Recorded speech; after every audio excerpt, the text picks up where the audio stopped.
In this episode, which is a two-part episode, I'm going to be interviewing Charles Elton about his new book on the life and work of the late great filmmaker Michael Cimino, The Deer Hunter, Heaven's Gate, and The Price of a Vision. Highly recommended. It's a wonderful read. And we are also going to be discussing and reviewing one of Cimino's masterpieces, The Deer Hunter, which was released in 1978. This was written by Derek Washburn, and it starred Robert De Niro, Christopher Walken, John Cazale, John Savage, Meryl Streep. It has a wonderful, wonderful cast. So stick around.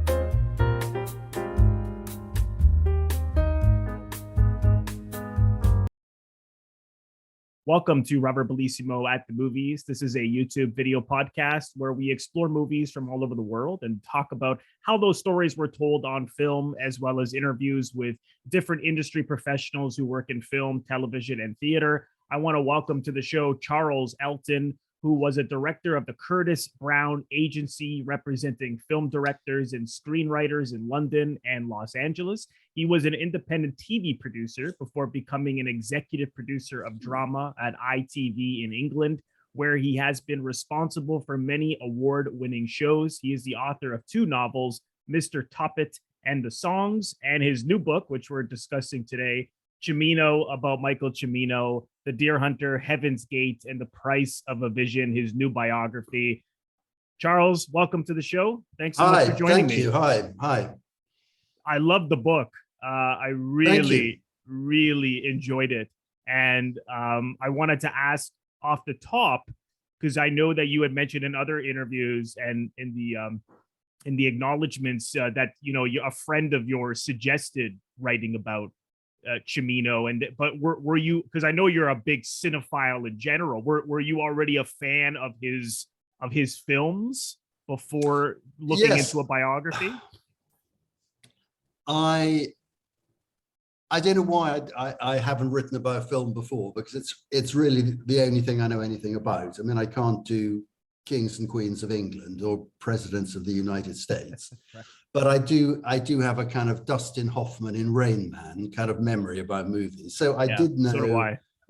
I did know a lot about Cimino, and what I knew, I always loved Heaven's Gate. I was an early adopter. I always loved Heaven's Gate. The version I saw first was, of course, the shorter version, and then later, when you could get to see it, I saw the long version, the 3-hour, 40-minute version. I'd seen The Deer Hunter, and I think The Deer Hunter is an amazingly powerful film. I loved Thunderbolt and Lightfoot, his first film, which actually might just be my favorite, though it's a kind of genre piece that he wrote and directed, but it's essentially a Clint Eastwood vehicle, but he added so many things to it to make really an unusual Clint Eastwood vehicle. Mm-hmm. I hadn't seen any of the films, or maybe I'd seen The Sicilian, but I didn't know so much about the films after Heaven's Gate, simply because they weren't seen very much, and frankly, they're not very good. Right. There are some people who will make a strong argument for Year of the Dragon, which is certainly the best of the last four films. And the thing I did know about Cimino, though I didn't know as much as I subsequently discovered after I worked on the book, was that there was a very strange story there.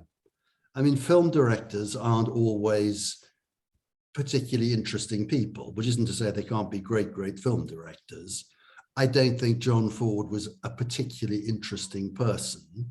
Hitchcock was, but then he created a kind of persona for himself. You know, and when I was thinking about the Cimino project, I was thinking of other people I suppose I could write about. You know, do you want to read a biography of Sidney Pollack or Alan Pakula? I mean, no, you're right. Yeah. I would read it. Right. But, you know, these people may or may not be great filmmakers. I know what you mean, right. But the story's not that interesting. And I knew quite a lot about, I mean, in a sense, no more than you could get from reading stuff in the papers, that he did lead an odd life. And in a sense, you know, the novels I wrote were about people who lead odd lives or have dysfunctional families. There was something about it that just triggered something in me. Just because I knew I didn't really want to write just a film book. I wanted to write something about a person and a strange life. And the other thing I liked about Cimino, it sounds rather counterintuitive, I think failure is more interesting than success. And I don't mean that he was a failure after Heaven's Gate. You can hardly say he was a failure, except lots of people considered him to be. And by failure, I really mean somebody whose life didn't live up to what they hoped it would be. Right. And you could say the same about Orson Welles. I mean, Orson Welles, of course, is unlike anybody else and a great director. But he too, you know, after Citizen Kane, for him, and Deer Hunter for Cimino, they held the world in their hands, or the movie world, at least, in their hands, and they let it slip away. Both of them, in a sense, by their own hand, to some extent. And both of them had a weird kind of self-destructive thing. That was what interested me, in that it just wasn't a film book. It was a portrait of a weird and extraordinary person. Well, that was something I wanted to ask you. Was I got a strong impression that there must have been something self-destructive about Cimino, because for one thing, you know, when he's working with Clint Eastwood, he had the ability to listen to the producer and not mess with, you know, a guy like Eastwood, who would just sack him if he was, sure, you know, if he was going over schedule, over budget. And so he understood that. And now once he gets into Heaven's Gate, and even the Deer Hunter to an extent, he goes so, you know, so slow. And of course, all the stories with how the budget blew up. But there was something he said to one of the producers, which was interesting, which was, you know, well, go and ask Eastwood if I can go fast. I can go fast. Yeah. And they had said, well, if you could go fast for him, why are you not? But so sure. It seems as if he could still give the same quality in the filmmaking, because I know with Heaven's Gate he had to do certain things. Yeah. I believe it was the opening he had to do that pretty. The opening, which is the best sequence one of the best sequences, the movie. You know, that dance stunning. Around the thing. Yeah. He shot it. I mean, the prologue and the epilogue too, though we did some of that on a yacht in the Pacific. He shot that opening sequence in 3 days. Mm-hmm. Wow, that's the sequence is Chris Christopherson running down the street, joining a kind of marching band, and all the students going into the place where Joseph Cotton gives them a lecture, huge crowd sequence, then out to that dance around the tree. He shot the whole thing in 3 days. So he could do it. He could do it if he wanted. He just didn't want to. So do you think that there was, like, what was it that made him not want to? Because clearly it wasn't a matter of his process. I know he was a perfectionist, but I mean, that opening, as we said, is perfect. So yet he had this ability. So do you think I mean, I know with Cimino, it's hard to get to the bottom of anything because he told so many different stories about his life. What did you have any thoughts as to why he was self-destructive? Well, I think in some ways it's obvious, and in some ways it's rather mysterious. The obvious way is simply that when he did Thunderbolt and Lightfoot, he had very few cards in his hand. Right. He had co-written one movie before, Silent Running, the kind of sci-fi thing. He had no cards in his hand. He was a successful commercials director in New York. But as I say in the book, being a commercials director, however successful in New York, didn't really open any doors. Yeah. Nobody in Hollywood then. Now, of course, it's slightly changed with Ridley Scott and all those famous commercials that directors do, like Baz Luhrmann's Chanel commercial that cost about $15 million for 1 minute. Then it had no purchase in Hollywood. So he had to kind of invent himself as a well, he first invented himself as a screenwriter and then invented himself as a feature director. But when he went in with Clint Eastwood, he knew, as you said, he would get sacked. Clint Eastwood is a very decisive guy, and he's powerful enough to do just what he feels like doing. And he's really tough on directors. I say in the book, Phil Kaufman, who did The Right Stuff and Henry and June and Unbearable Lightness of Being, who has now become a kind of auteur director. He was directing The Outlaw Josie Wales, and Clint Eastwood fired him and took the film over himself because he could. So Cimino knew that perfectly well. So he knew that if he didn't toe the line on Thunderbolt and Lightfoot, that would be the end of him. So he had to do it. And of course, a lot of things in movies, because of budget problems or you can't get the right actors or whatever, you have to compromise a lot. And the compromises often make for a great film. Giving somebody as much money as they want doesn't necessarily give you a better film. It just gives you the film they want to make. And some people, like, and all those early films by that generation of directors, they were all really well behaved. I mean, The Last Picture Show came in on time and on budget. The French Connection, Friedkin's movie, Altman's MASH came in on time and on budget. But the moment, so what I'm not necessarily excusing Cimino, but what I'm saying is that he wasn't the only person who was like that. I mean, Bogdanovich, Altman, Friedkin, they all had one success, were given lots of money, and it was downhill all the way. Right. With Cimino, he did that because he believed that if he did it exactly his way, which involved taking a lot more time and money than anybody else was hoping for, he knew it would be a better movie. And actually, that isn't necessarily the case. I mean, I think Heaven's Gate is a fantastic movie, an amazing movie. Yes. As is The Deer Hunter. But there are people later in their career, I mean, like Orson Welles doing Touch of Evil.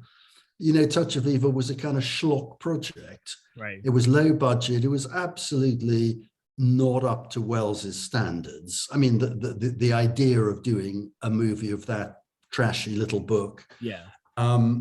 It was a pure schlock, and yet, even though it was inevitably recut by the studio, Welles, with all the constraints, turned it almost into a masterpiece.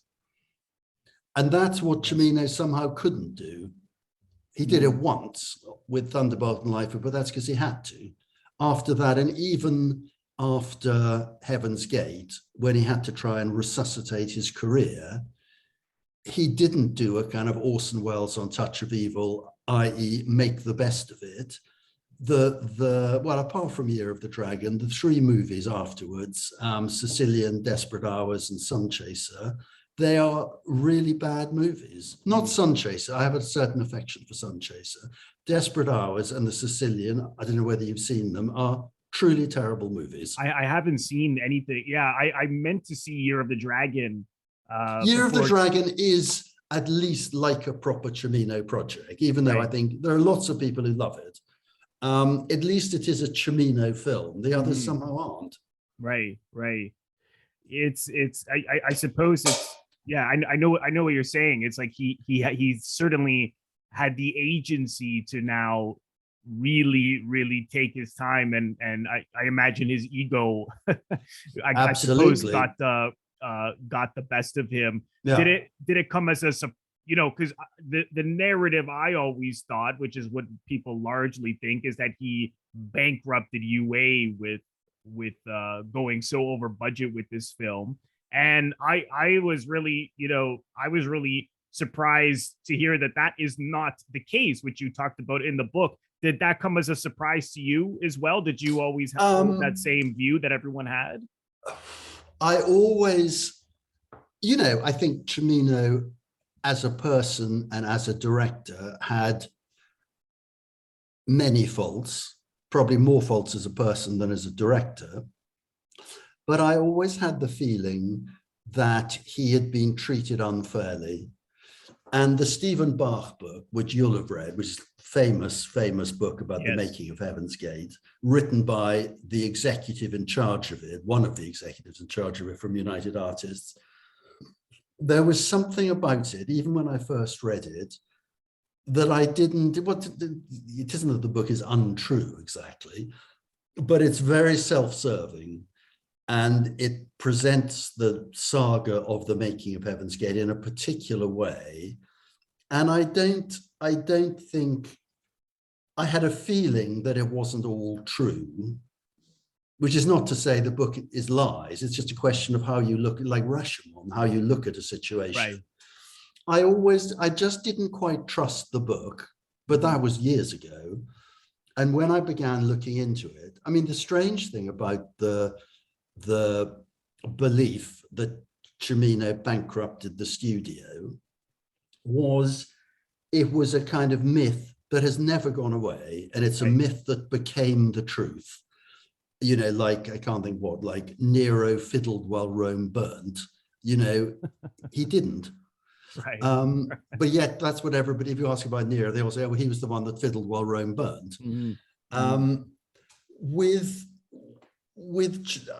So I just looked into it, and funnily enough, once I began looking into it, it wasn't that I discovered something amazing. I just discovered it wasn't true, and it was quite easy to discover it wasn't true because it's all out there. Right. I mean, as I say, the myth becoming the truth. I say in the book, even like 2-3 years ago, Hollywood Reporter, which is, along with Variety, the serious newspaper of record in the movie business, they say he bankrupted the studio. And I mean, it's very simple. I mean, in the year that Heaven's Gate came out and flopped so disastrously, United Artists made a profit of $21 or $22 million. After Heaven's Gate, the stock price hardly dropped at all. And when they sold the studio, it had been bought in 1968, I think. Transamerica bought it, and they paid, I think, $180-90 million. In 1981, when it was sold to MGM, they got something like $380 million. That is not bankruptcy. They made a huge profit. Right. I mean, I'm not totally exonerating Cimino. I think what he could well be accused of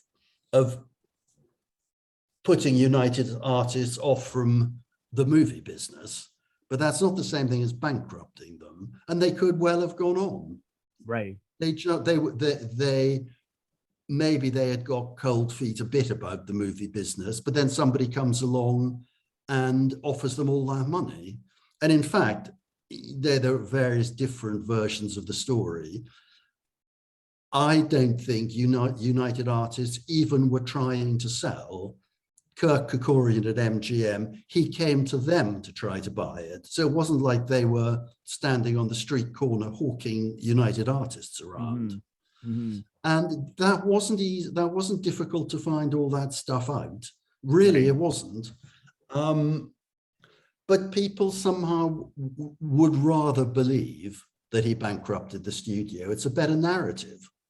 Did you ever give any thought as to why he didn't try to kind of fight this narrative over the years? I mean, he seemed to just sort of let people think that because it's obviously severely affected his filmmaking career. Well, actually, that's really interesting. And in terms of Cimino, I mean, because he was different things to different people. He was a bit of a kind of chameleon. but in a funny kind of way, he behaved in an immensely dignified way. Yeah. He never, ever tried to blame it on somebody else. You know, everybody blames everything on somebody else. Right. He took the hit himself, and he said, I can't remember the quote, but, you know, like, if you go into the boxing ring, you expect to be beaten up. Right. And he took the credit for the movie. Not that in those days there was any credit for the movie, that came later, but he took the credit for its failure. And he never, well, he had a thing which was never explain, never complain. Right. And he didn't actually. He didn't. And then the Stephen Bach book came out, and he was incredibly angry about that. I mean, you know, what Stephen Bach said, a lot of it is very accurate. It's just Stephen Bach's viewpoint I found slightly, he was an unreliable narrator, and he was really upset about it, but he couldn't sue because sort of essentially it was true. I see. And he was very upset about it, but he gave no interview. He gave after Heaven's Gate, he gave very, very, very few interviews. And he never, ever tried to shift the blame for Heaven's Gate, because essentially he thought that it was a masterpiece. Right. And subsequently, people came around to that view, as you know, in Europe and later on. People now do think it's a masterpiece. Right. He thought it was a masterpiece, and if that's what it cost, that's what it cost. I'm surprised that more critics, you know, because I know you said even the critics tore it up when it was released. You know, largely because he had a bad relationship with the press. Yeah. You know, he barred them from the set. He wasn't a very outgoing, friendly person. Like you mentioned, Coppola would be making spaghetti for the press, and so he had a warmer relationship. But I'm surprised the likes of Roger Ebert that they couldn't just watch this film. I mean, you know, it just seemed to get this. I mean, I know that that was a shorter version at the time, but it's not like it significantly altered what we all now see, the 3.5 hour, or it's actually even a little longer than that. Did you ever wonder why? They all saw the 3 hour, 40-minute version. That was what it was released as. Oh, right. That's but then right. They withdrew it. Sorry. Right. No, I think, you know, I think for some things you can't really find a reason. All the stuff you say about he was hostile to the press, he wasn't a popular guy, but there are lots of directors who aren't good to the press. True. And are unpopular guys, yet what happens to them isn't the same as what happened to Cimino. So I think some of it was all the things you've just said about the press and this, that, and the other. I think the other thing, which is harder to prove, I mean, you can't prove it, is that you know, the movie business is built on nothing. It's built on hope, talent, good luck. You know, there's no logic to the movie business. There's no logic really why movies do so well. I mean, sometimes you can absolutely understand why Jaws did as well as it did, because it's a fabulous film. I think a lot of it is the way the wind is blowing. Right. And, you know, this is in a sense not that relevant. I mean, Top Gun Maverick, 30 years after the first one. I mean, as I remember, the first one, you know, it was a fun movie, but it wasn't like the world was queuing up for there to be a sequel. Tom Cruise, well, people think all sorts of strange things about Tom Cruise. His last movies haven't been hugely successful, apart from the Mission Impossible movies. And yet, Top Gun 2, Top Gun Maverick, unbelievable. Yeah. And everybody I haven't actually seen it, everybody I've talked to, like the kind of people who like going to see Korean movies with subtitles, they all think it's brilliant. It's interesting. Who knew? And with Cimino, I didn't put this in the books, I only kind of thought of it later. If you take 10 years later, Dances with Wolves. Dances with Wolves has many similarities to Heaven's Gate. It lasts 3 hours. It is virtually a plot-free zone. A lot of it is spoken in Lakota, whatever the Native American dialect is, language is. Right. So a lot of it is in Lakotanese, if that's what I mean, with subtitles. And yet it got great reviews and was a huge success. Right. And grossed, admittedly, it was cheaper than Heaven's Gate. Nobody particularly wanted to make Dances with Wolves. They made it because Kevin Costner was big and popular. And it grossed like, 500,000, the millions, $500 million. Again, who knew? Right. And really, I don't think you could put your hand on your heart and say Dances with Wolves is a better movie than Heaven's Gate. You could actually say it's a worse movie than Heaven's Gate. I'm not saying it's a bad movie because it isn't. Right. And that's what I mean. It's chance. There are tons of movies that everybody thought were going to be huge successes and were huge failures, and vice versa. Right. If I thought about it longer, I could reel off the movies that were huge disasters, but everybody thought they were going to be wonderful. It makes me wonder whether, again, this, we could only guess, as you were saying with the movie business, but because I had actually never seen Heaven's Gate before. I watched it last week, and it was one of those films that for years people said don't even bother watching it. It's not good. I remember once I was with a friend, and I picked up a copy of it, and I was about to buy it because this is when the Criterion version came out, and because everyone was saying no, this is actually a masterpiece 10 years ago. And I remember my friend, who's a filmmaker, said, "Oh, it's terrible," and I don't think he had seen it. Yeah.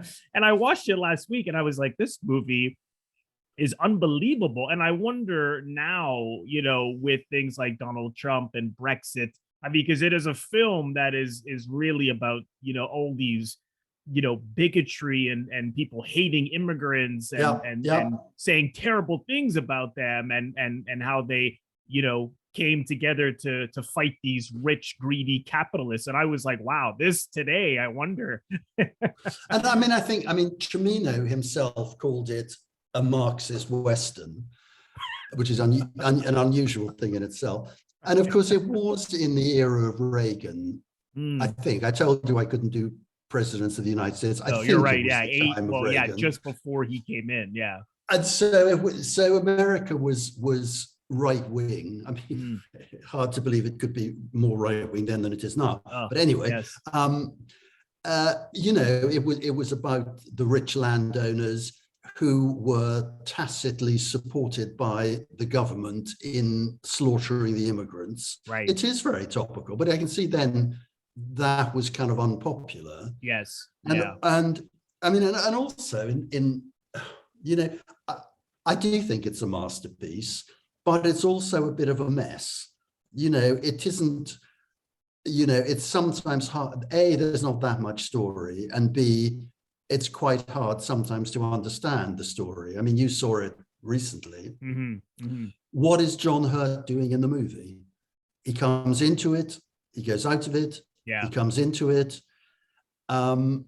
It's sometimes hard to follow, but that doesn't make it a bad movie. For me, not at all. It's like reading a novel. It's discursive. It goes into great detail about things. To me, it's like Barry Lyndon. Barry Lyndon is an undisputed masterpiece. Yeah. Lots of people didn't like that when it came out. That's true. I think Barry Lyndon is a greater film, but that's incredibly slow. Yeah. And people criticize Ryan O'Neal being in it, though I think Ryan O'Neal's blankness is absolutely brilliant. And that's what I agree. I thought he was great in that. Yeah. But so what I'm saying is that every masterpiece has things wrong with it. And I do think there's lots wrong with it, but who cares? It's brilliant. No, I loved it. I actually thought the John Hurt character was sort of the because he was such a compromised person. You see him off the top that here's the young, the innocent. It's actually resembles the Deer Hunter in a lot of ways. The boys before they were men, and then as he becomes a man. I mean, he hated what all these guys were doing, all these rich capitalist landowners, but yet he did nothing about it. He just drank. He put everything into alcohol, and you saw similarities with Deer Hunter on some of those characters. No, I mean, you're absolutely right. That is, you have described what John Hurt is in the movie. But if you had what you describe, wouldn't you have him in the movie more? He was Cimino, not Cimino. He was Chris Christopherson's best friend, yet they hardly ever appear to have a conversation in the whole movie. That's a good point. So what I mean is you're right. But if I had been directing it or you had been directing it, well, apart from the fact it would have been a terrible movie if you or I were directing it. I wouldn't know what to do with this. I would have done more with John Hurt. I would have made him, like in Deer Hunter, you have the three guys, John Savage and De Niro and Chris Walken. I mean, you're right, there are lots of similarities. I would have done Chris Christopherson, Chris Walken, and John Hurt as the threesome. But in fact, all you really get is Chris Walken and Chris Christopherson as a twosome. Oh, that's a good point. John they could have strengthened that. Yeah, I mean, the relationship. How much, given that John Hurt was in Montana for 7 months, how many minutes of him do you think are in the film? Didn't he go and do Elephant Man in between and come back? Exactly. I love it. But if you look at the movie, I mean, okay, in the prologue, he is in it for 4 minutes. Yeah. Then when Chris Christopherson arrives in the town on the train, he meets John Hurt in the bar, 3 minutes. Yeah. Maybe he appears once or twice in the movie. Yeah. So we're talking a total screen time of, I would say, 12 minutes. Yeah, you're right. Now that I think about it, that the dynamic of the three, very much like Deer Hunter, would have been stronger. But no, but you're right. It still is so powerful. You mentioned Cimino, like his films, particularly Deer Hunter and Heaven's Gate, they do feel very like a novel, and yes. He wasn't a cinephile, he was more of a reader. And how do he takes his jump to go to Hollywood. How did he learn screenwriting? I mean, was he just really good at being a sponge and soaking things up from different people? That's a really interesting question. I mean, he always used to say he wasn't really a screenwriter. The first movie, Silent Running, you ever seen that? I haven't. No, I've been meaning to. Actually, it's worth it. His script was rewritten, but not. They sort of changed the emphasis, but it's a proper film that he wrote. He had a co-writer, which I'm sure we'll talk about when we get to Deer Hunter. Mm-hmm. He worked with people, and often he didn't give them the credit. And on Silent Running, I mean, I interviewed extensively the guy who co-wrote Silent Running with him, and he indeed co-wrote contentiously The Deer Hunter. He tended to work with other people, and on Year of the Dragon, he co-wrote that with Oliver Stone. He co-wrote movies that never got made with Raymond Carver, the New Yorker short story writer. He tended to work with other people, and quite what he contributed and they contributed is sometimes hard to gauge. His argument was that they didn't contribute anything, and most of the time he never put their name on the front cover of the script. Right. Thunderbolt and Lightfoot, which, as far as I can tell, he did write himself, is totally bizarre where all that comes from. It's so, this is a middle-class kid from Long Island who didn't see, I mean, one of the reasons people can write or make movies like Tarantino is because they've seen every movie ever made. That's the best film school there is. He'd seen everything, whereas Cimino hadn't. Right. He was, you say, he wasn't a cinephile. So I really don't quite know where Thunderbolt and Lightfoot came from. And funnily enough, Heaven's Gate, I think he did write entirely himself. Mm-hmm. And actually, it probably would have helped if he had had a co-writer on it. It would have fleshed it out more. I think it probably would have been, you know, a more complete film if the script had been brought up a notch and, you know, to cover some of the problems we just talked about with John Hurt. Strengthened some of the relationships. Yes, yes. But in answer to how, well, you really said, how did he learn to be a screenwriter? You could ask how he learned to be a director. And of course, he had been a commercials director, which is a great training. And of course, Adrian Lyne, Ridley Scott, a lot of those English directors, they began in commercials. Right.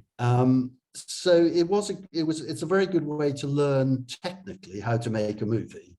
And his commercials were like short films. I mean, they're stunning. I saw the ones that you can see on YouTube. I mean, they look like they like he's telling a story. Like they look like little short films. I mean, they are very unusual. Yeah, they're not so unusual now because everybody uses filmmaking techniques in commercials. Right. But in those days, they didn't. Yeah. And the two on YouTube, the one for Pepsi shot in Disneyland or wherever it shot, that theme park, and the United Airlines one.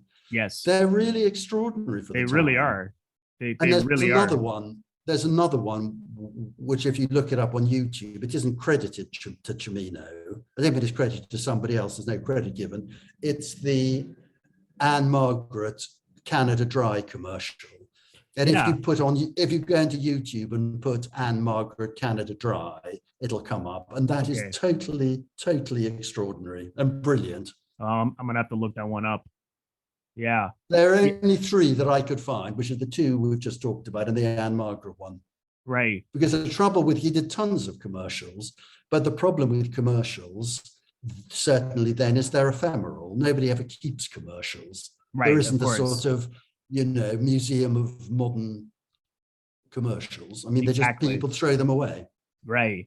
I imagine the fact, because I know that you wrote about in the book that once he began in commercials, that he was just like a sponge soaking up everything that they were doing. So I wondered, because he reached out to different writers, I wonder if he just was able to learn so much from them, and perhaps his great love of novels. I mean, because you could certainly see that. I mean, you had mentioned that the only perhaps cinematic influence was Visconti, and you could certainly see that, like the Leopard. Yes. Yeah. I don't. Did he ever talk actually much about Visconti or any directors he admired? No, or he did. I'm just trying to. He talked a bit about Visconti. He talked a bit about John Ford. I'm trying to think who else he talked about.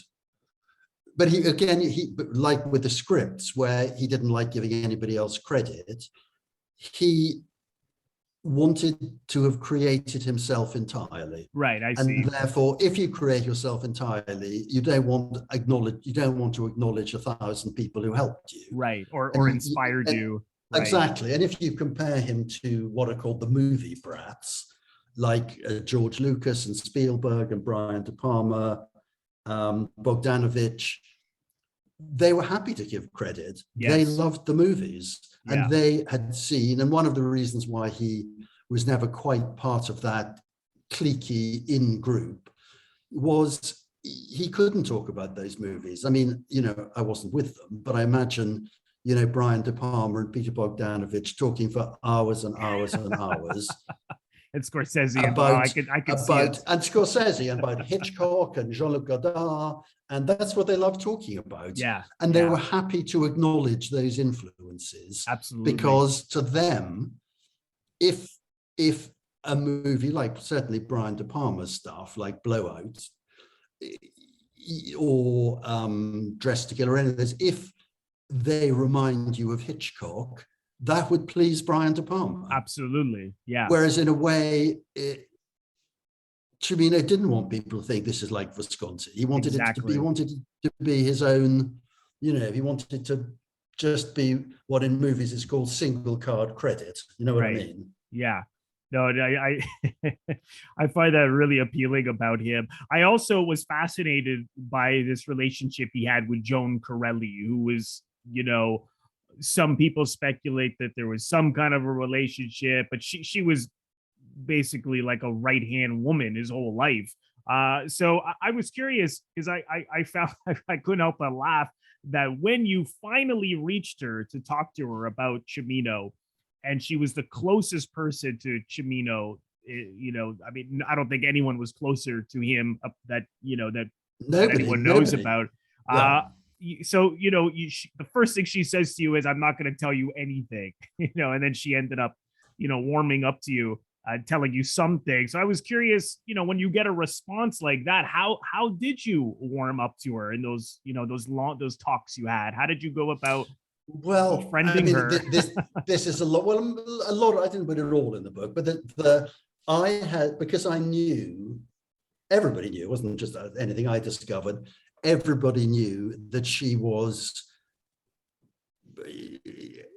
Nobody could quite describe it. You could say she was the power behind the throne. As I say in the book, you know, was she his lover?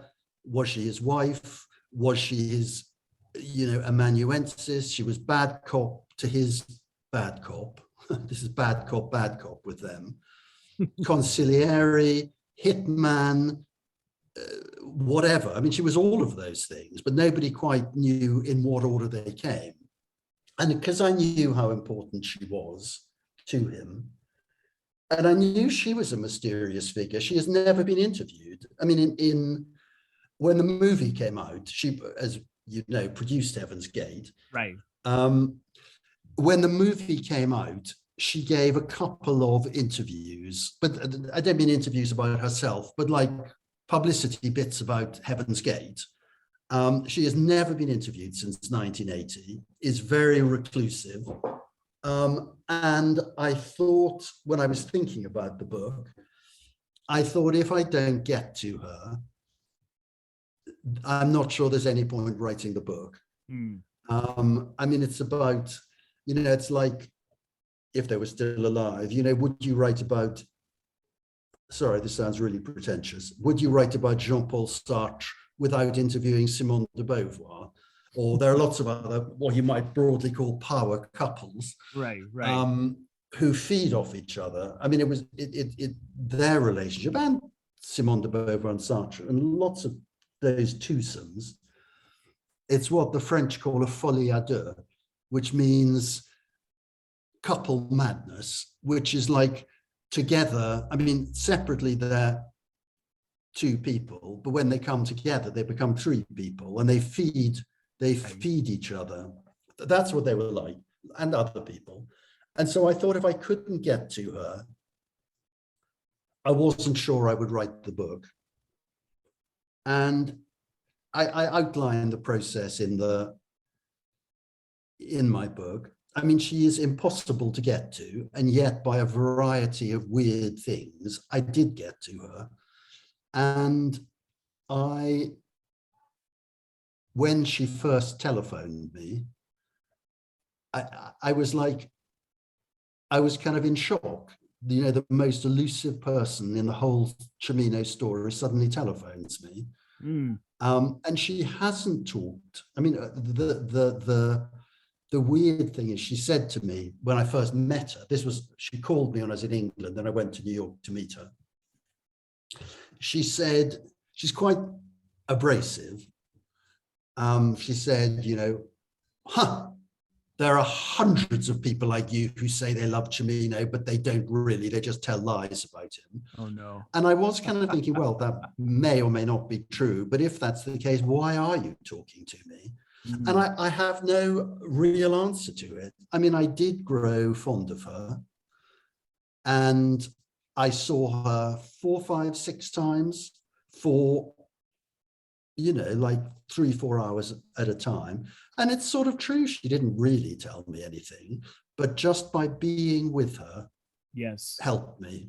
And of course she did tell me some things, but she certainly didn't tell me anything personal at all. Right. Right. She told me some details about Cimino's work and various things that genuinely I didn't know, but they weren't, I mean, she wasn't telling me the secrets of her and Michael's soul. But I Right. respect that. There's no reason why she should. There's absolutely no reason why she should tell me. Mm-hmm. And what was odd about her, not odd, but curiously kind of impressive, I thought maybe she wanted to keep an eye on me, you know, but she almost never asked about the book. She never asked who I was seeing. I sometimes told her who I had seen, and she would give a kind of snort of derision. She never really cross-questioned me about the book. She never asked to see any of it. Huh. So the whole like almost everything with Cimino, it was mysterious, my relationship with Joanne, and I can't really explain it, but I'm very, very glad I had it. And I am fond of her. I think she's a powerful, dynamic, extraordinary woman. Do you know what did, I'm curious, once, the 80s rolled around post Heaven's Gate, did she come around just what she was generally up to? I mean, she only really worked with him. I mean, what else did she, because I know that she worked in the commercial field as well. Yes, but... yes. Well, that again is a really interesting, I mean, I asked her that because the famous people have an entourage. I mean, like that TV show called Entourage. Right. They all have entourages, and you see photographs of, I don't know, Leonardo DiCaprio, and he's always surrounded by God knows who he's surrounded by, right. But there's a sort of posse who surrounds him. And I don't mean him, I mean all famous people. Mm-hmm. And when it all goes wrong, like it did with Cimino, the entourage tends to vanish. I mean, he didn't really have an entourage except her before Heaven's Gate, but she stuck with him for 40 years in the wilderness. She stuck with him. Mm-hmm. And I asked her, I said, Joanne, you are an incredible, bright, dynamic woman. You could have done anything you wanted. Why did you, I don't mean stay with Cimino exactly, though she did. Why didn't you do something else? Right. And she said, well, I have no ego, which is frankly quite hard to believe coming from her, but it's obviously sort of true. She stuck with him. They did have an extraordinarily symbiotic, close relationship. I mean, she did do other, she didn't work in the movie, and she told me other people had asked her to produce things. I don't know actually whether they did or not, but I think it would have been hard, like for Cimino getting a directing gig after Heaven's Gate. I think her getting a producing gig after Heaven's Gate would have been pretty tough. Oh, yeah. But she's very good at property. She flipped properties in the Hamptons. She's super smart, you know. But basically, though I'm not saying she did do other things like get involved in property and stuff, but basically she was with him. But they didn't really live together. I mean, she hates Los Angeles, and that was where he was based. They had twin apartments next door to each other in New York. Right. They had adjoining houses in the Hamptons. And so they saw each other, but they didn't live together after 1980. Right. And she often went with him to Europe. So, I don't really know is the answer to the question, the mysteries of their relationship. Right. Well, I find it fascinating. It's absolutely fascinating. It really is. I find the fact that there are no answers, equally as fascinating. And he almost seemed to be a father figure to her daughter. I mean, because she got married to the Heaven's Gate composer. Yeah. And I mean that again, I did know something of that before I started on the project. That is one of the most extraordinary parts of the Cimino story, that he just appropriated this child. Right. and told everybody that she was his child. Though a lot of people knew that actually she wasn't his child, Right. but he never Right. told people she was adopted, or well, she wasn't adopted because she had a father. Of course. Of course. And for whatever reason, Cimino found it hard to be close to people, except Joanne, and people found it hard to be close to him. And Right. yet, out of the slight kind of mess of the daughter's real father, etc., he and her had the closest, warmest, most loving relationship. Yes. They absolutely adored each other. And it's actually very, I mean, apart from the fact you can argue appropriating somebody's daughter is not a good look, Right. but they did adore each other, absolutely adore each other. It's really, really fascinating. And I should mention, actually, it's David Mansfield. Yes. I couldn't, I wasn't 100% of his first name was David, but the music on Heaven's Gate is just unbelievable. I mean, I had those tunes in my head.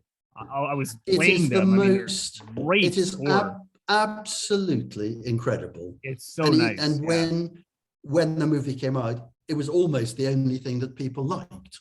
Right. Because it's absolutely extraordinary. And again, it really is. I mean, I think Joanne is really good at music. She found David Mansfield playing with Bob Dylan. Right. And she never takes credit for anything. She always says it's Cimino. He did everything. She never takes credit. And I think that isn't totally true. I think she did an extraordinary amount. But he wanted to have a big Western score. He originally wanted John Williams, who, you know, did Star Wars and all that, right, to do the music, who was going to do the music, but in the end he pulled out. They looked at Ennio Morricone, they looked at John Barry, who eventually did the music for Dances with Wolves. I think he originally envisaged a kind of Magnificent Seven score, or the Big Country, you know, those big Western movie things. Right. And it's kind of counterintuitive to have such a big movie with such a small score. Mm-hmm, mm-hmm. And it works brilliantly. Oh, it's brilliant. Absolutely brilliantly. Yeah. No, she certainly had an ear for the right music for the film. And the same with the Deer Hunter, because she found the music for that too, I believe. That's right, Stanley Myers. Yeah, because that's also you know, it stays in your head. It's just very subtle, you know. It doesn't sort of grab the audience by the throat, or not at all. Not at all. It just complements everything so perfectly. I was curious, you know, because obviously Cimino had, you know, certainly had a share of flaws, and at the same time there was a lot to admire about him. I was curious, what was something that you really admired about him, and what was something that you really disliked about him? Well, actually, funny enough, I could say I admired him as a director. I think he's a flawed director. But, you know, as we've talked, I think Deer Hunter is an incredibly powerful film. Mm-hmm. Do I think it's a great film? I don't know, but it's incredibly powerful. Heaven's Gate is, though we've talked about its flaws, I think it's a masterpiece. So obviously, those I'm impressed by. The thing I'm most impressed by, in a way, and again in a counterintuitive way, is how he stuck to what he believed, and he didn't compromise. And I think one of the reasons for the last 40 years after Heaven's Gate was so difficult is because he refused to compromise. Right. And while that's both a good thing and a bad thing, he refused to compromise, which is impressive given what had happened after Heaven's Gate, but it also sort of destroyed his career as well. He wasn't prepared to lower his standards. And the most instructive part of that story is which again was something I discovered that people don't generally know, is that he was going to direct Footloose, the Kevin Bacon, the famous movie Footloose. Right.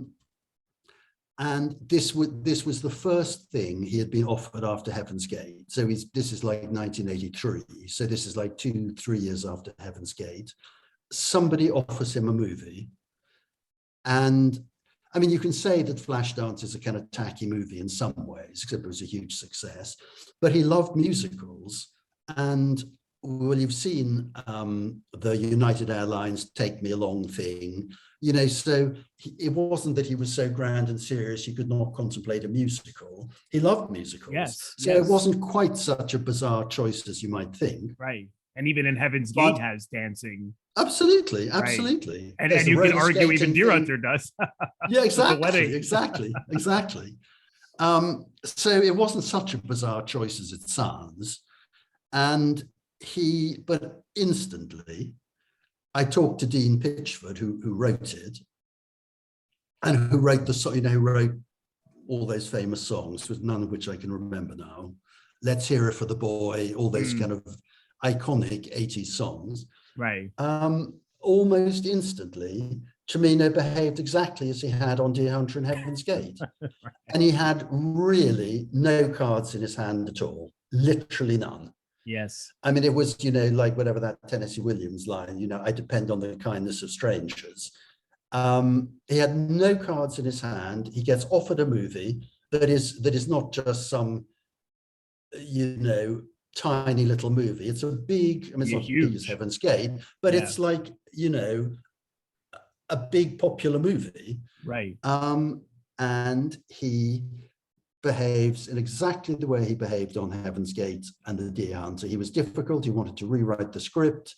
The thing which I talk about in the book is that in the everybody remembers Flashdance, partly because it was remade a couple of years ago. The kid, Kevin Bacon, it begins with him arriving in this weird town where they're not allowed to dance, which is, in brackets, not allowed to have sex. And it's sort of very repressive, run by John Lithgow in the movie. But Cimino wanted it to begin with a giant party when Kevin Bacon, or he wasn't Kevin Bacon then, the boy and his mother leave Chicago to go to this Nowheresville town. So he wanted the beginning of the movie to be the party, their leaving party, which isn't in the script. And Dean said to me, I suddenly realized, oh my God, it's the wedding in the Deer Hunter all over again. Right. And Cimino was sacked off it. Right. Yeah. No, that's what I mean about, because you would think that he would be more eager to please. Right. After Heaven's Gate. And the impressive thing is that he wasn't eager to please at all. And I find that remarkable. Whether I find it admirable, I don't know, because it's self-destructive. But I think it's impressive. I think he's impressive in that way. I mean, the things I don't like about him, he did behave badly to a lot of people. He was cruel to a lot of people who I talked to in the book. He would get close to people, but not that often. But he could get close to people and he would cut them out of his life. Right. Absolutely. And he hurt a lot of people. Right. But again, towards the end of his life, he did try to make amends to the people he had hurt. Yes. So there was some kind of redemptive something at the end. And obviously, he didn't behave well to a lot of people. But the other thing I go into in the book, which is really my belief, is that great artists, why do you expect them to be nice people? Everybody's sort of disappointed that they're not nice people. I mean, do you think David Lean was a nice guy? Eric von Stroheim? Right, yeah. David O. Russell? Oh. Have you seen those things on YouTube? Yes. You think David O. Russell is a nice guy? No. And yet again, Cimino is always criticized as if he's like the only difficult director in the world. And some people, one person, when they were reviewing the book, said, Charles Elton tries to justify Cimino's behavior because he says other people behaved like that. And that isn't I'm not trying to justify it. All I'm Right. trying to do is put him in a context. Yeah. Yeah. But that's what Exactly. directors behave like. That's what Right. they do. And Right. as somebody said to me, you know, if you want a nice experience on a movie, hire a Sunday school teacher to direct it. You Mhm. know, that's what it's like. I mean, I've done movies. It's a battlefield. Yes. Sometimes it's rather a positive battlefield, but that's what movies are like. Right. Well, what's interesting about that is that, because I always thought that Heaven's Gate, that it must have been like the actual filming must have been a nightmare. But as you said in the book, actually most people was having a great time. Yeah, that was something that was a surprise to me. Yeah. I mean, Right. I mean, when I did this book, I'd never written a biography. I had literally not a clue how you'd write a biography. Mhm. So I just did it I had that quality, which is being unencumbered by knowledge. Doesn't mean that I don't know anything. It means you don't say, oh, well, I can't do it that way because they tried to do it that way and it didn't work. You come to it completely fresh. And I just decided, when I decided to go to Kalispell, where they shot the movie, everybody said, why are you doing that? The movie was 40 years ago. I had the best time in Kalispell. As I said, but I just put a little ad in the local Yes. newsletter saying I'm doing a biography of Michael Cimino. If anybody remembers anything, here's my email. I got 40 or 50 emails. Right. Right. And I went there and I just had the best time. Everybody had scrapbooks. So I didn't interesting. see the 50 people who emailed me because some of them had just been an extra for a day, but I saw probably 8 or 9 of them who'd worked all the time on the movie. Particularly a lot of people who worked on the movie, and that was the extraordinary thing, that they Mhm. all had a lovely time. I mean, they had Right. to work hard. Of course, they worked backbreakingly hard, but that's Right. movies again. Yeah. And somebody showed me, I used some of the photographs in the book, the general perception was that he was Marlon Brando in Apocalypse Now. He'd gone upriver and had gone mad. And if you look at, somebody showed me hundreds of photographs, so you use some in the book. He's smiling, he's Yeah. laughing, Yeah.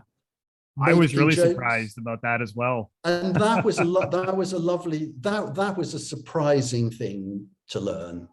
What And was he was sorry, great go ahead. working under pressure. Right.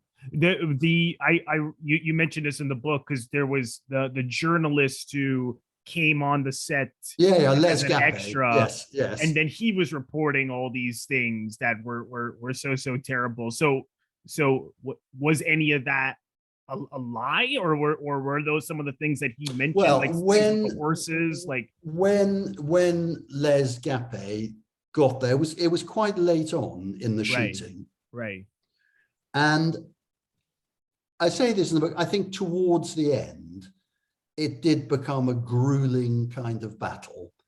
And what had seemed such fun to the people from Kalispell who were involved in the movie, it was the circus comes to town. It was the best thing that had ever happened to this sleepy, nothing little town. right. Suddenly, the circus comes to town. But after they'd been there, after the circus had been there for 7 months, it was basically when they were shooting that final battle that took 4 or 5 weeks to shoot, where it was horses, it was grueling, Yeah. absolutely grueling. Yes. And I think people had got tired of it by then. And people began to complain about the long hours and the this, that, and that when Les Gappe, the journalist, got in there, it was at that time in the movie. If he had gone in much earlier in the movie, I think his experience would have been slightly different. I see. But doing that last battle sequence, it wasn't just Heaven's Gate. I'm trying to think of other battle sequences in movies. I'm sure you could think of them. Yeah, Gangs whatever, in New York. I mean, no, that comes much later, but the opening sequence of Spielberg Saving Private Ryan. oh, right, I of mean, course, yeah, that would have been grueling to shoot. yeah, right, Absolutely grueling.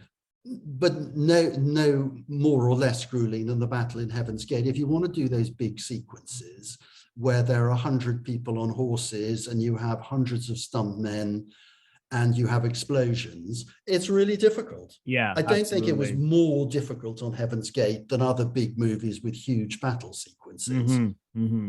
Yeah. And there were tons of stories about, horses being killed and this, that, or the other, and I don't think I only discovered one horse that had been killed.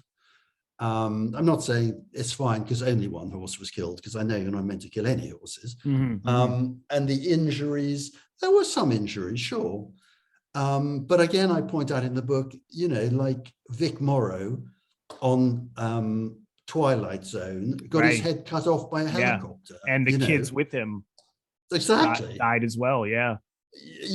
These things happen. I'm not, again, people will accuse me of saying, well, that's life.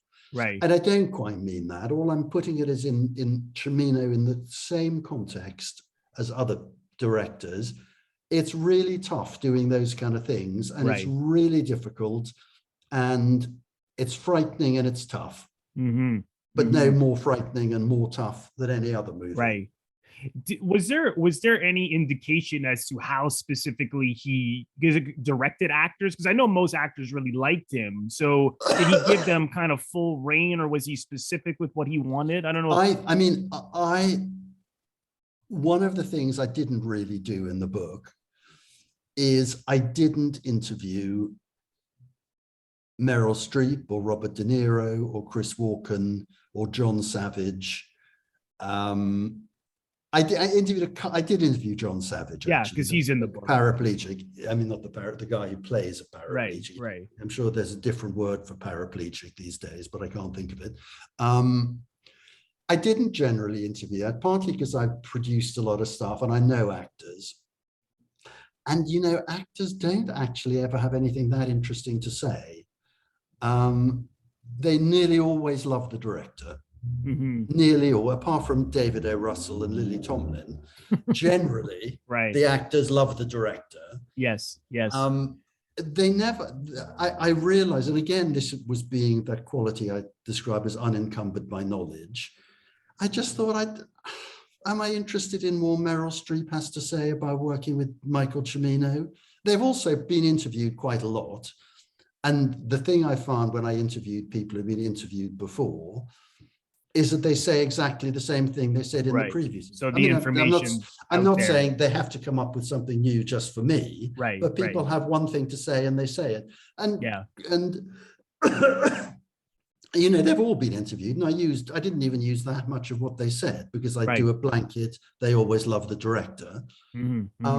What I realized was that the gold dust people are the secretaries, the editors. I mean, Penny Shaw, who was incredibly helpful to me, who was his editorial assistant on Deer Hunter and Heaven's Gate, and was very close to him until he cut her off. If you have sat in a darkened cutting room for a year, 18 hours a day with somebody, they're the people who know. Yeah. And they're the people I got much the best stuff from.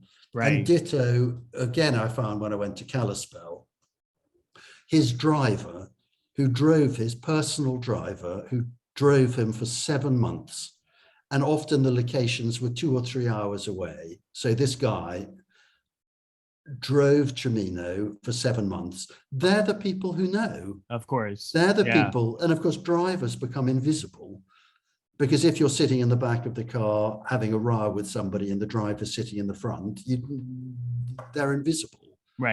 And Van Robinson, the driver who I talked to, he absolutely loved Cimino. And he again gave a picture of how warm he was and how caring and considerate he was.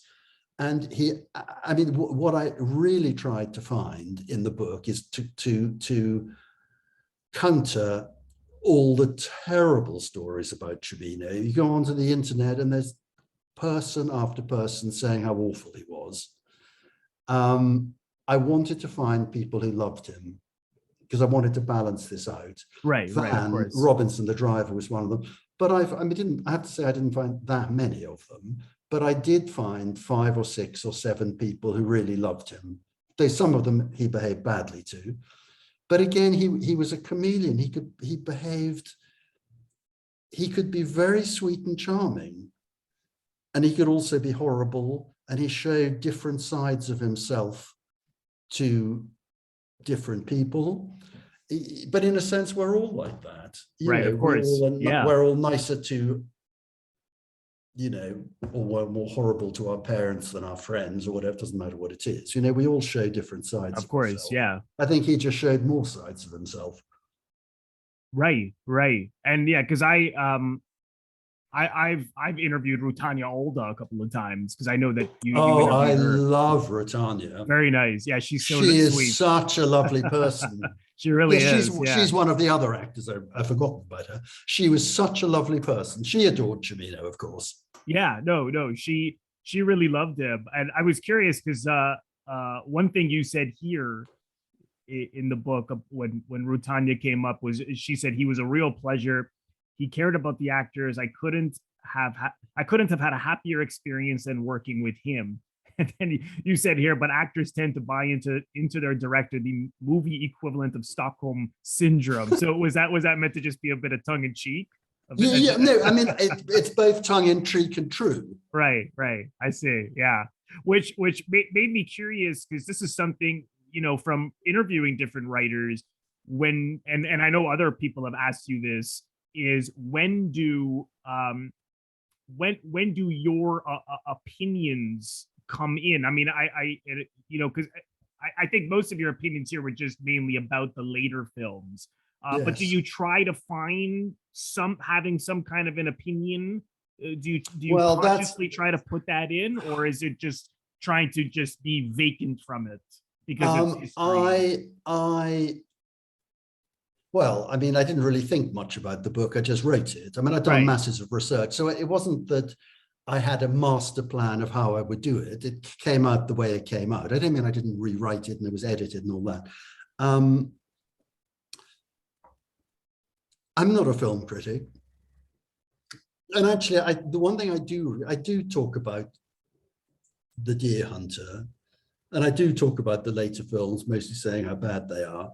I slightly regret I didn't write a piece about how brilliant I think Heaven's Gate is. I'm sorry I didn't do that. I don't mean that I don't say, it's just that I don't quite say what I feel about it. I mean, I say what other people feel about it later. But one of the things I tried to do in the book, I didn't editorialize. I didn't say what I thought was the real story. And it's a particular thing with Cimino because it was such a strange story. And like Rashomon, I mean, like the stuff about his family, for example. And I counterintuitively kind of end the book with his childhood. Yes. I present various different versions of a story, and like particularly Stephen Bach and David Field on Heaven's Gate, and I don't really say which one is true because I think, I mean, without sounding incredibly pretentious, what is true and what is not true. Right. Yeah. It is what it is, and I mean the 3 kinds of people I interviewed were people who told me the truth, people who lied, and people who thought they were telling the truth, but they weren't necessarily telling the truth. It's very hard to kind of sort out the stories. Mm-hmm. And I just really let it play, and people can, I mean, of course, there were some, I do express an opinion towards the end about why he behaved so strangely to his family, but generally, what do I know? This is Michael Cimino's story. It's not Charles Elton's story, and I'm not a film critic. Who cares what I think about it? It's his story, And I mean, I'm being slightly disingenuous here because obviously that's not entirely true, but more or less it is true. And the stuff about his gender issues, I purposely let that story run in the exact words of the woman in the book who was his kind of mentor in that world. I'd never expressed an opinion about it, simply because, I mean, I'm no expert on gender issues, if that's what they're called these days. I'm not an expert on it. I just tell people, I let people tell their story, Yes, right, and you can take it or you can leave it. right, right. You know, And I in thought, a sense, the book is about trying to get to know somebody who is finally unknowable. right, right. So, you know, people have said, well, we never really discovered what he's like. That's the point of the book. Yeah, no, I thought you did that beautifully because there's so many different perspectives, and you Yes. spoke to so many different people, and it really, you know, and yes, yeah, occasionally, I actually thought what you said at the end, you know, that was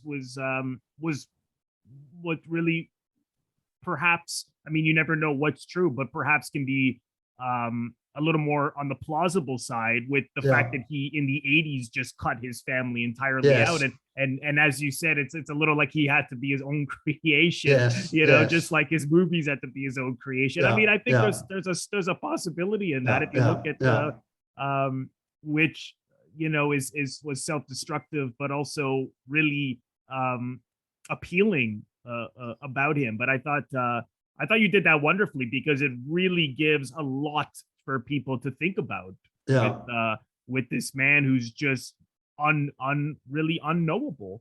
But no, it's a fascinating portrait. Jumping into the Deer Hunter a little bit. Do you remember the first time you saw the Deer Hunter? I don't. No, I don't. Even though I say in the book that everybody remembers the first time they saw it, I actually don't remember the first time I saw it, but lots of people do.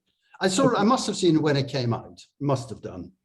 So what do you think, you know, this is what the interesting thing about this film is that it gets, you know, I suppose it's a little like Cimino, is that it gets wildly different opinions, you know, like some people think it is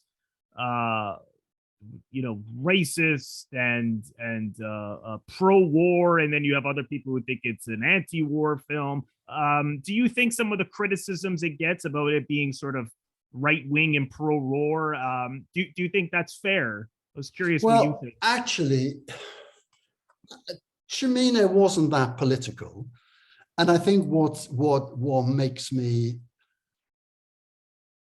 sort of admire Cimino more is that very stylishly he makes a film about the Vietnam War that offends both pro-Vietnam War people and anti-Vietnam War people. Right. And you know, the famous scene at the end where they sing America the Beautiful. Right. The pro-war people thought that it was, because it was done in rather a cool way. I mean, nobody was crying when they sang America the Beautiful. The pro-war people thought it was ironic, and therefore they hated it. The anti-war people thought they were singing God Bless America because they all loved America, therefore they hated it. Right. And you know, the racist thing, well, people were, I'm not saying it excuses it, people were, you know, you could say that, I'm trying to think of war films. I mean, generally war films are pretty racist about the Germans. Right. Except as I do say in the book, of course, it was easier with the Second World War, or indeed the First World War, because they were further back. And in the Second World War, the good guys and the bad guys were more clearly delineated. I mean, nobody thinks the Germans were good guys, I don't think. Right. Unless they were German, I suppose. Nobody thinks the Germans were good guys. Whereas it's much more opaque with Vietnam.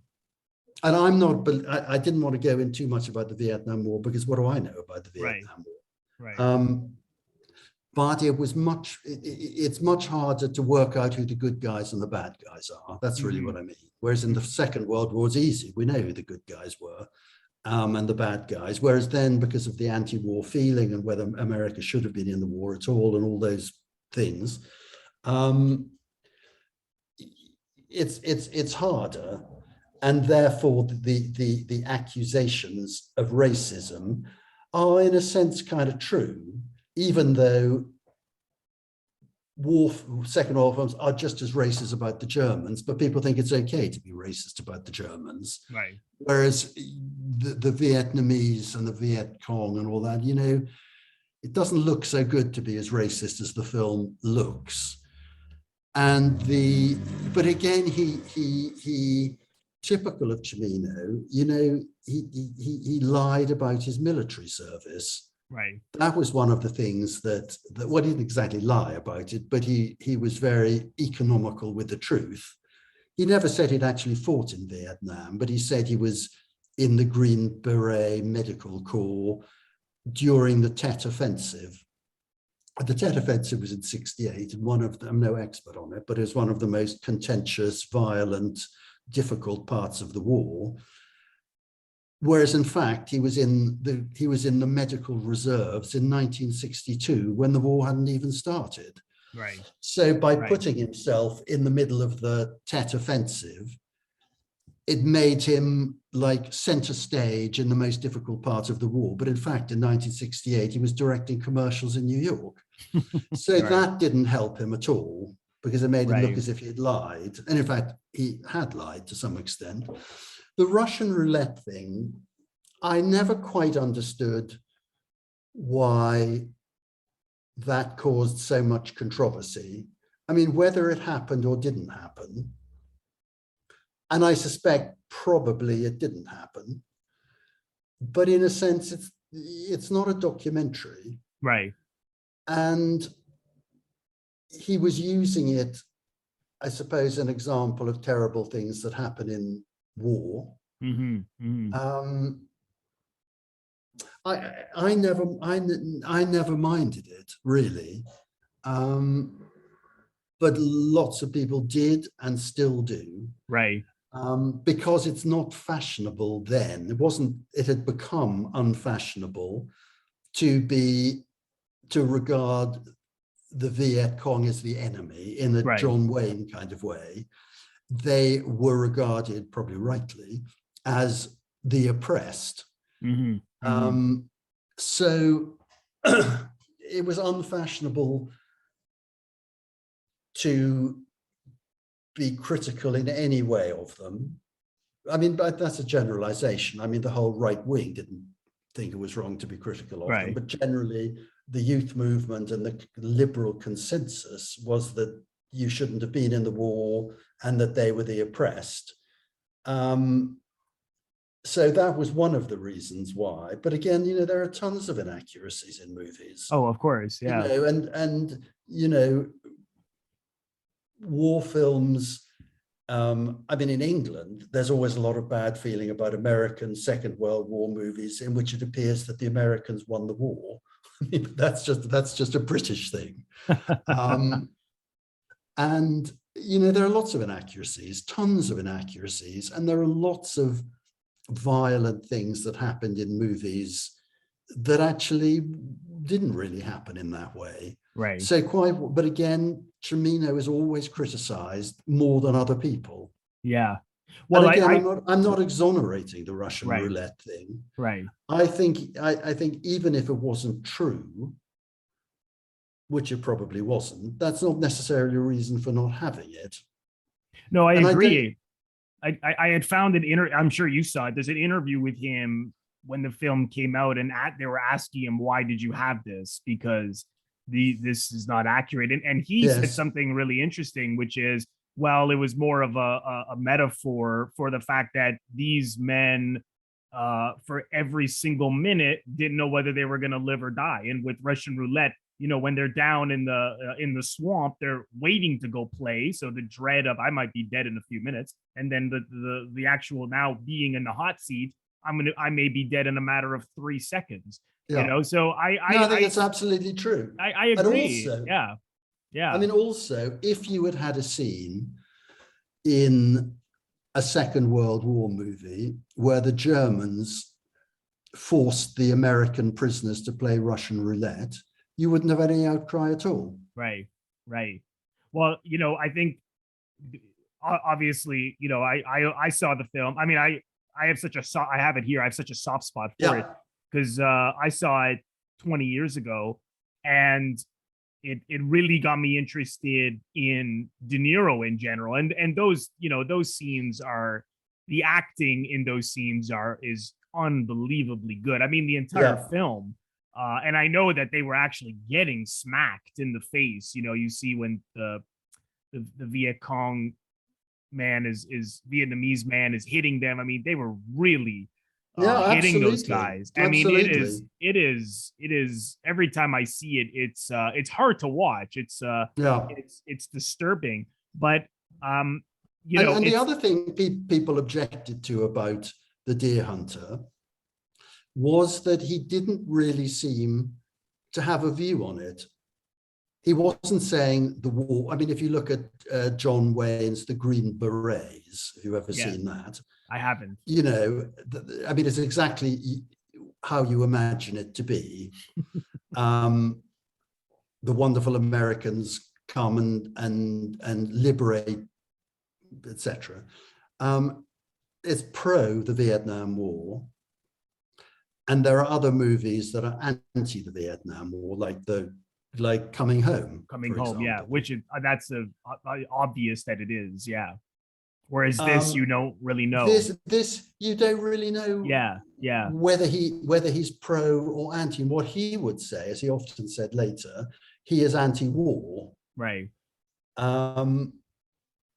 Which I think he genuinely was. But of course, with the Vietnam War was so contentious that to the increasing liberal left, it was a kind of crime to make a film about the Vietnam War without saying the Vietnam War was bad.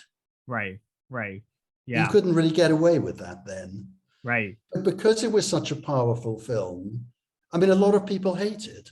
Yeah. But that, of course, is good. I mean, what is the point of art if some people don't hate it? Of course. If everybody loves it, what's the point? Exactly. No, it's certainly provocative, and it's probably easier for me, having seen it 20 years ago, being far removed from when this actually happened, to just explore it. I wonder if I had been alive in the 70s and seen it then, perhaps I would have had a different reaction, because it was really going on.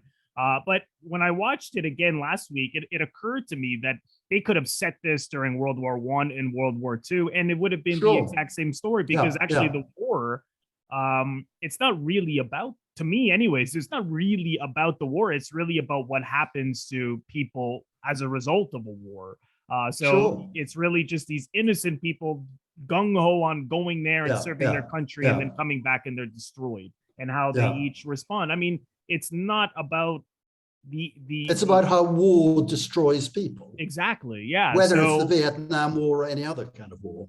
Exactly. So it really could have been any time period, but I remember seeing it as as I mentioned, I saw it when I was a teenager, and because at that time, as a teenager, as a child, I was used to very plot driven films. Let's get to the point.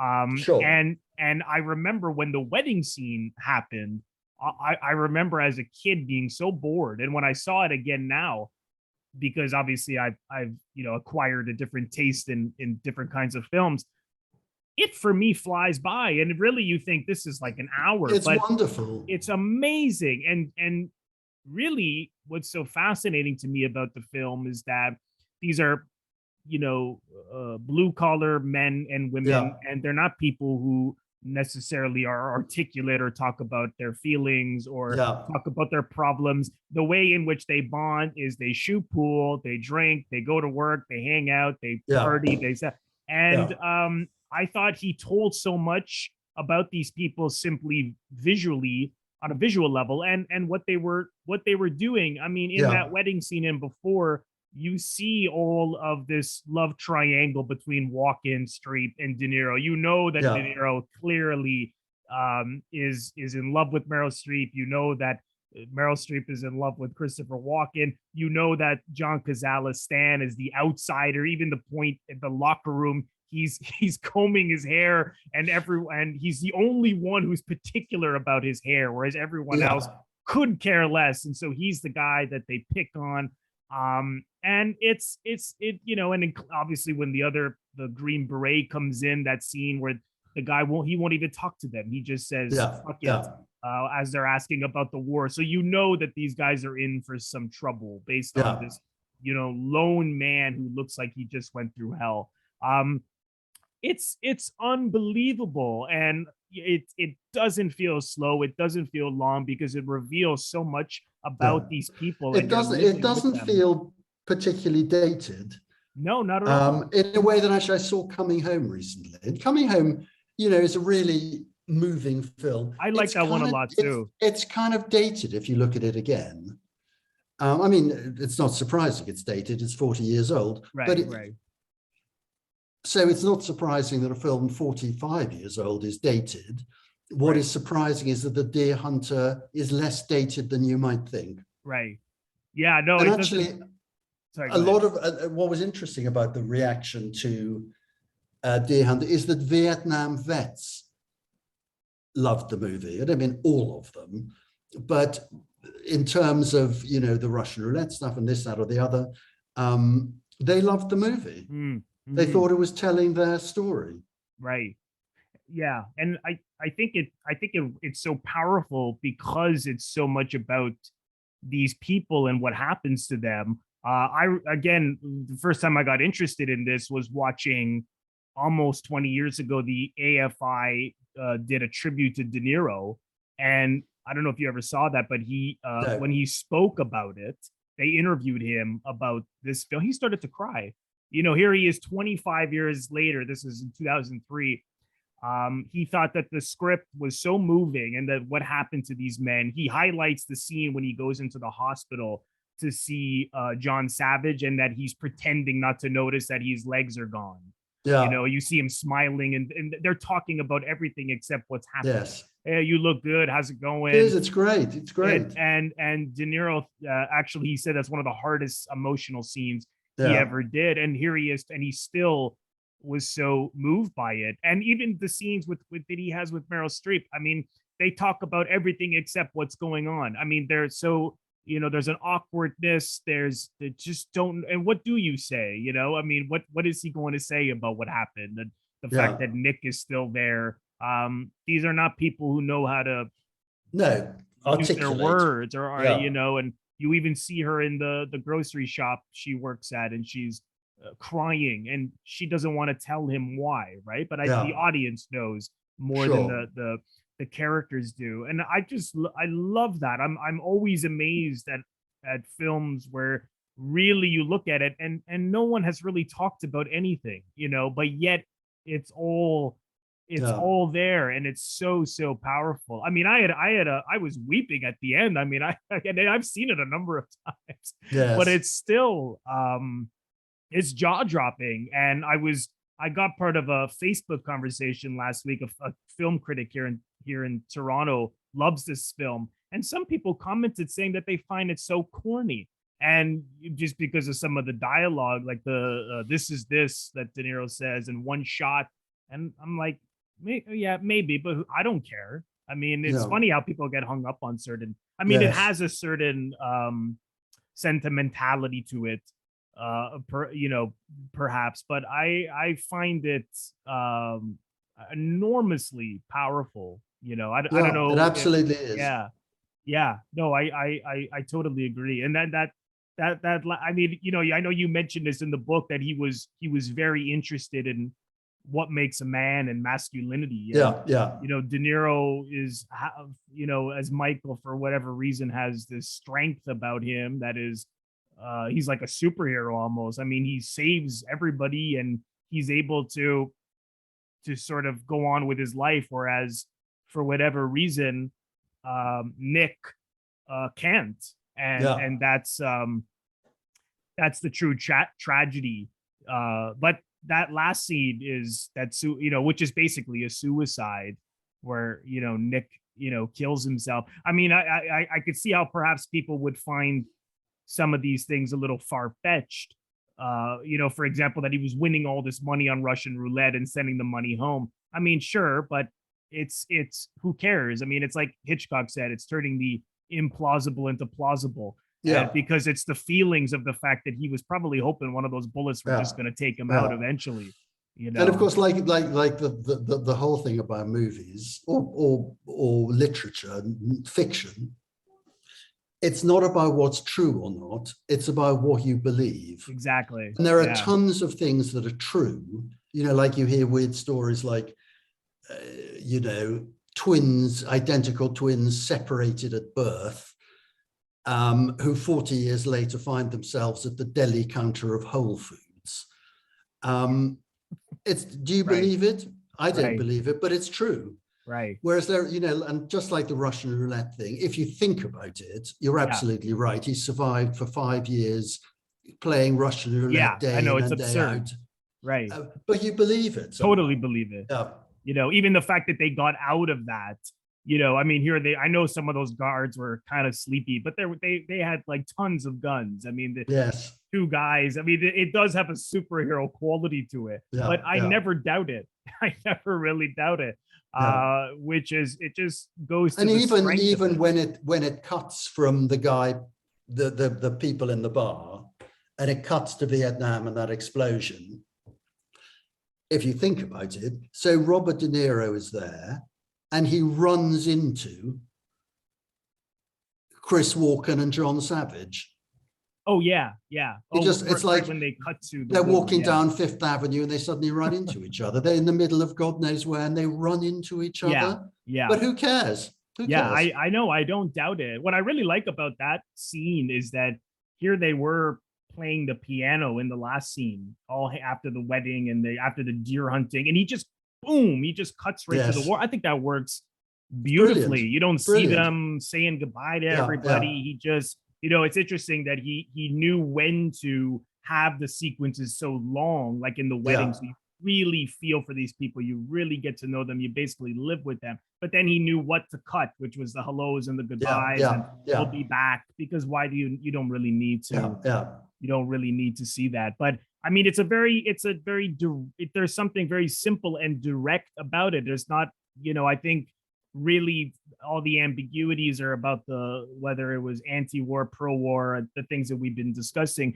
The only scene that I was sort of really thinking about was after he goes, De Niro, and after he's back to the war, and then they go deer hunting, and he's about to shoot the deer, and then he points up because he can't do it, clearly because of he can't kill anymore because of, and he screams out "okay" a couple of times, and that was something I wondered what that was about. I don't know if you ever gave any thought to that.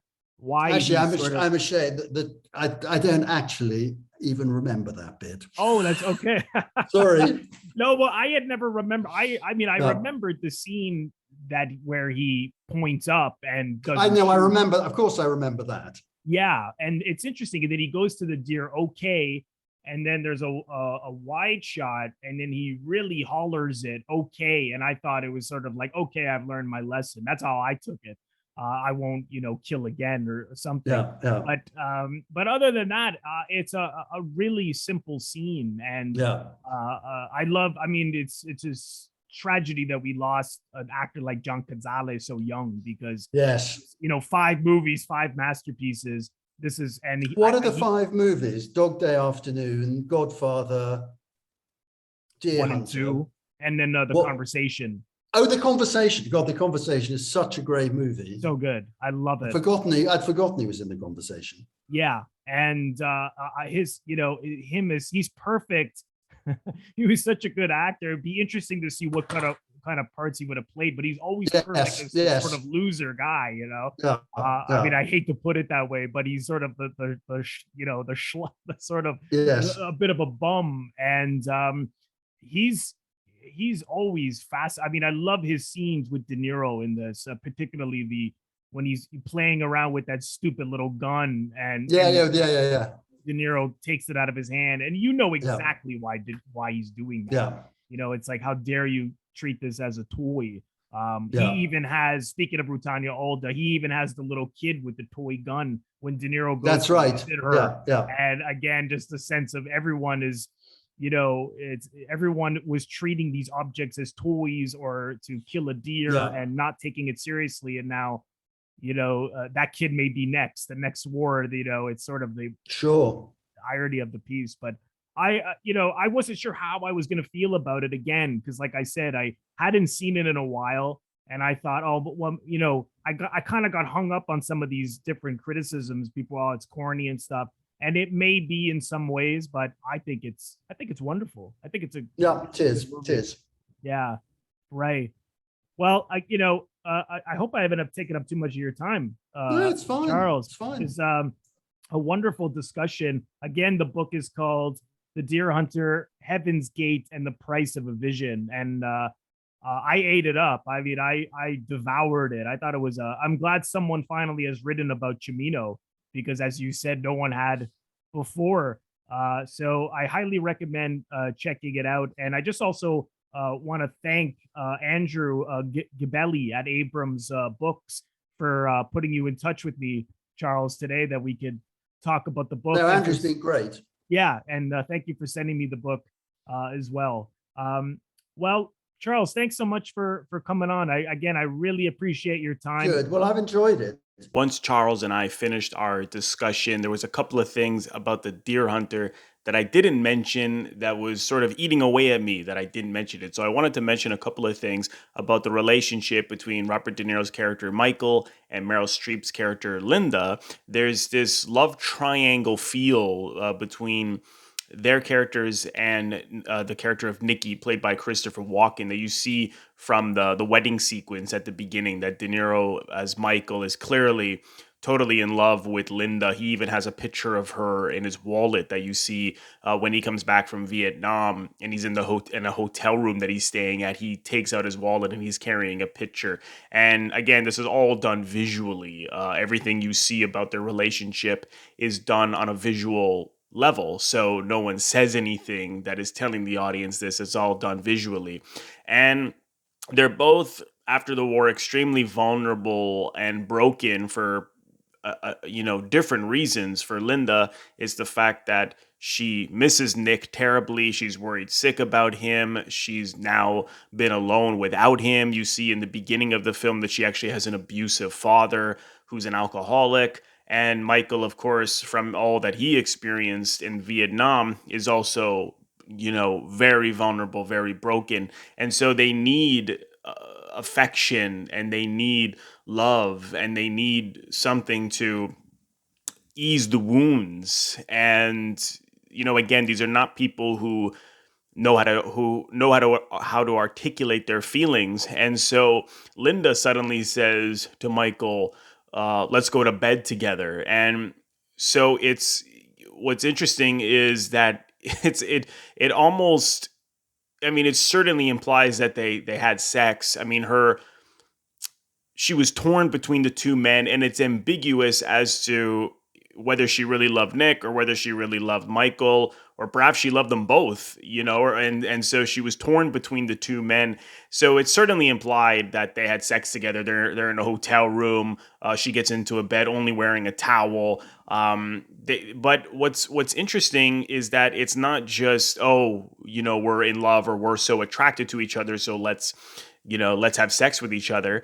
It's more about the need for affection and for someone to ease the wounds of the pain that they were both experiencing, because it's not really a sex scene. I mean, you see them get into bed off the top, and actually Michael's asleep, and then when you see them later in the film, again in bed together, they are kissing, but there's this warmth, they're cuddling, they're there for each other, they're giving each other affection and love, and again easing their wounds. So this, even though, Charles and I were talking about how it's a very simple film in most ways, there are some things about the relationship between Michael, Linda, and Linda particularly, that is more on the complicated side, because you don't really know how Linda feels about Michael or how she feels about Nick. It's really up to the audience as to why they suddenly go into bed together. I mean, for me, it was not just an attraction. Like I said, it was a need to ease their wound, to ease their pain, and to be there for each other, and to give each other some warmth and love. So that was something that was really, really appealing to me about the film as well, and very emotional, very touching. Thank you so much, everyone, for watching and or listening. If you are currently listening to my YouTube channel on the audio version of the channel, and you've run out of episodes to listen to, head over to the YouTube channel where every single episode that I have ever recorded can be found, youtube.com/Robert Bellissimo at the movies. I also want to thank all of my members on Patreon. If you are interested in becoming a member of my Patreon, head over to the link patreon.com/Robert Bellissimo at the movies. Patreon is bonus content that I create month in and month out. And it is based on polls that I put out at the beginning of every single month, which as a member, you will have access to vote on. So if you like my work and you're interested in supporting me over on Patreon, head over to the link for full details. There now also is a thanks button that you will see right below the video next to the like and dislike and comment buttons. If you want to leave a donation to my YouTube channel, just press the thanks button and you can do so there. And lastly, if this is your first time here, or if you haven't already done so on my YouTube channel, please consider subscribing. It is absolutely free to do so by pressing the Robert Bellissimo at the movies logo. You will see it floating above my head in the top left corner to your top left in just a second. Just click on that and then click the bell in order to get a notification every time I release one of my new episodes or when I go live. Thank you so much, everyone. I will see you in the next episode.